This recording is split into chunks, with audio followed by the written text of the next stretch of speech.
Маданият менен цивилизациянын айырмачылыгы эмнеде? Маданият менен цивилизациянын айырмачылыктарын биринчи болуп көрсөтүп, аларга аныктама берип, ушул проблеманы чечүү үчүн зор салымын кошкон немис элинин атактуу философу Иммануил Кант болуп эсептелинет. Мурда Кантка чейин адам тарабынан жаралган бардык нерселерди маданият деп аташып, аны жаратылыш менен салыштырышчу. Мисалы, Гердер бул маселени так ошол көз караш менен койчу.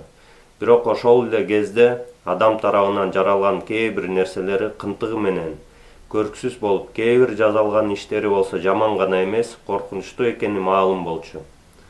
Кийин жаңы көз караштар пайда болуп, маданиятты кынтыксыз иштеген система катары жана кесиптик өнөр, чеберчилик катары карап башташты. Бирок алар бир нерсени эсепке алышкан эмес. Чеберчилик менен айрымдар адамдарды да өлтүрүшү мүмкүн. Албетте андай көрүнүштү маданият деп атаганга болбойт. Бул маселени гениалдык жөнөкөйлүк менен Кант чечкен. Маданияттын өзөгү гумандуулукта, адамгерчиликте деп, маданияттын адамдарга зыян тийгизбегендиги жөнүндө айткан. Адамгерчиликсиз чыныгы маданиятты элестеткенге болбойт.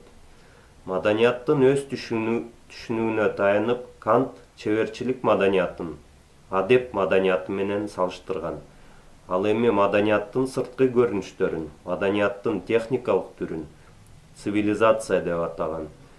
Көрөгө чойчул цивилизациянын дүркүрөгөн өсүп өнүгүүсүн алдын ала көрүп, аны кооптонуу менен кабыл алып, цивилизация менен маданияттын ортосундагы ажырымы жөнүндө минтип айткан. Цивилизация алдыга жылганы менен маданият артта калып жатат. Бул айкын көрүнүп турган диспропорция дүйнө элдерине көптөгөн балейни кырсыктарды алып келиши ыктымал. Адамгерчиликсиз, руханий өлчөмү жок цивилизация адамзатты техника, технология аркылуу өзүн өзү өлтүрүп жок кылуу коркунучуна алып келиши мүмкүн. Кант маданиятты руханий көрүнүш катары белгилегени туура.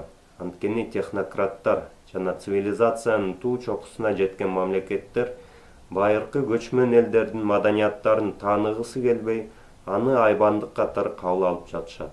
Бирок Кант белгилеп кеткендей, маданият менен цивилизация эки башка нерсе.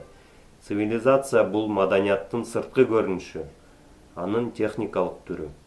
Ар бир нерсенин сырткы формасы жана ички мазмуну болот. Айтыңызчы, адамды бир гана техника менен чектеп мүнөздөсө туура болобу?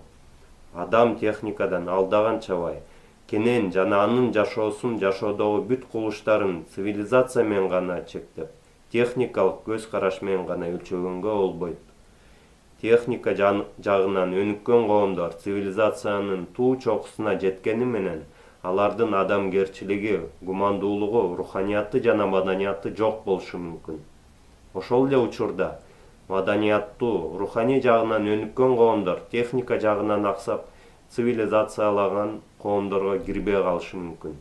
Ошондо суроо пайда болот. Маданият маанилүүбү же цивилизация маанилүүбү? Адамгерчилик, руханият жогору туруш керекпи же техника, технологиябы?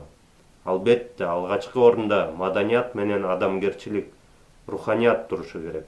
Себеби руханияты, адамгерчилиги маданияты жок адамдар техника жана жогорку технология аркылуу жалпы адамзатты кыйроого алып келиши толук ыктымал. Мисалы, цивилизациянын туу чокусуна жеткен мамлекеттер эртең бири-бирине согуш жарыялап, ядролук жана атомдук куралдарды колдонуп башташса, анда жалпы адамзат гана эмес, жер үстүндөгү бүт тирүү жандыктар кырылып жок болушу ыктымал. Цивилизацияланган техника, технология жагынан өнүккөн коомдор төмөнкү акылга басым кылып, өзүмчүл акылдарына таянып жашашат. Цивилизациянын тамыры акылда, төмөнкү акылда. Ал эми маданияттын, адамгерчиликтин, гумандуулуктун өзөгү дилде жана жогорку акыл эсте, манаста. Адамзат жалаң төмөнкү акыл аркылуу өнүгө албайт. Туруктуу өсүп өнүгүү үчүн адамзат сөзсүз дилге да көңүл буруп, жогорку акыл эсин, манасын да иштетиши керек.